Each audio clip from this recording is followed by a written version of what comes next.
So most of us parents have seen our kids get overwhelmed by big feelings, even by what seem like pretty small triggers. I mean, small triggers like you can't have that energy drink. Anyway, maybe you've seen your child break down a little bit in tears over something that doesn't really seem small, maybe over homework or an assignment or something of that nature. While I don't always know what to say, I'm pretty sure that telling them to calm down can have the opposite effect. So joining me right now, our clinical psychologist and co-founder of Joon Care, Dr. Amy Mezulis. Thank you for being here. Happy to be here. We decided after we spoke last that this was going to be a great topic to share because, man, it's hard. It is not easy being a parent. It's not easy being a parent. It's not easy for me to regulate my emotions. Nope. But when my kids lose their, well, you know.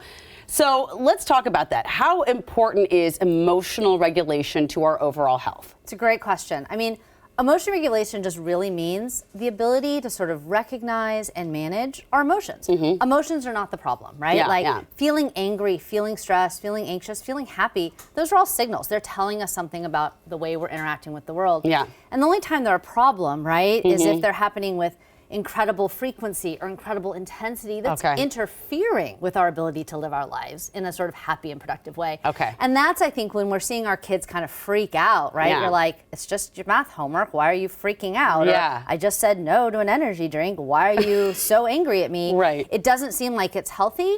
And so that's when I think we stop and go, okay, what would look like effective regulation? It's okay to feel angry or frustrated or stressed, but when is it too much? And I think that's really at the heart of emotion regulation and well-being. So I know that our family we're a big family. Like sometimes we're like, I can't believe it. I mean, is it our fault or why did our kids seem to be reacting big time to what seems something so small? What's going on? It's a great question. I mean, we all have individual differences in the intensity of our emotions, right? So I have one of those humans myself. I have one of my small humans is a very big emotional person by nature. But I think there's a couple things going on when kids are having big emotions. One of the ones I always want to think about is kind of what else is going on. So like, I think about this, if you'll bear with me for a little analogy. I'm ready. I love this. So I think about this as like our own personal stress thermometer, right? Like imagine it from 0 to 10. 0 being like, we're pretty chill, like we're probably sleeping or just waking up, right? And at 8, 9, 10 is kind of, we're freaking out. We're really angry, we're really stressed, maybe we're really anxious.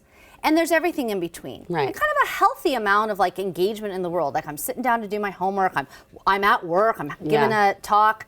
You know, we're kind of at a 3 or a 4. Like we're alert, we're engaged, we're not chill, but we're not stressed. Right. 5, 6 is that kind of like we're starting to get a little like on edge. And then you get to 8 and above and you're freaking out. And that's what we see. When our kid is losing their temper, we're seeing their 9 or their 10.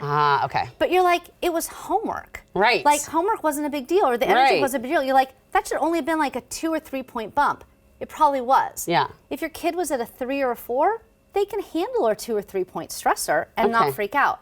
But if they were walking around at a 6 or a 7, that 2 or 3 point stressor starts to look like a big freak out. Yeah. And that's, I think, sometimes the thing that we miss. It may or may not have been the thing that they're reacting to, it's everything else that was going wrong. In that day. And we know that. What makes us at a 6 or 7? We didn't get a good night's sleep, right? We're hungry. We've got a lot of other stress in our life or things on our mind. We're walking around kind of on edge already, and then one little thing sets us off. And the same is true of our kids. So that's often what we're seeing. That's a really good reminder. I mean, I know there's been times my daughter's been just awful to me, and I do remember like, okay, something else is going on. You're hungry, you had a rough night. Just like falls, I'm so sorry, mommy. But what do we do to help our kids when they get there and they're very, very stressed? It's also a great question. I mean, I think the truth is, at the end of the day, we are the very best role models for our kids. And so the very first thing we need to do is get ourselves calm. Okay. And that's like actually calm.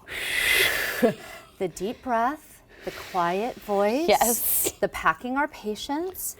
Because we can't say, get calm when we're that's a really good point. So we have to really, truly be calm. And then we can't help our kids get calm, right? So those things that we just did, taking a deep breath, lowering our voice, we can help our kid do. We can speak in a quiet voice. We can have gentle hands-on. Take a deep breath with me. Oh, that's good. Maybe take a break and let's come back to this. Because we don't solve problems effectively when we're stressed out. No. And kids aren't going to solve them effectively when they're stressed out. So we can help them learn those skills of get calm, and then come back to whatever the issue actually Well, is. that's smart, because there's someone in my house who shall remain nameless that yelled at somebody who was having, and then they were like, they pretended like they were fine, which I know was a fake reaction. So what do you do what do you do if they keep overreacting, like when they're not getting it? We have about 30 seconds left. Absolutely. I think the thing, if a kid is continuing to have really big emotions, is to question what else is going on. Okay. Do we need to look at the stress in our household, what's going on at school or with friends? Is there some other issue that they're walking around at that 6 or 7 such that they're overreacting? And what can I do to help them learn those emotion regulation skills? How can I teach and model those for them? Thank you so much. It is such a pleasure. You always teach me so much. I wish you could be here every week.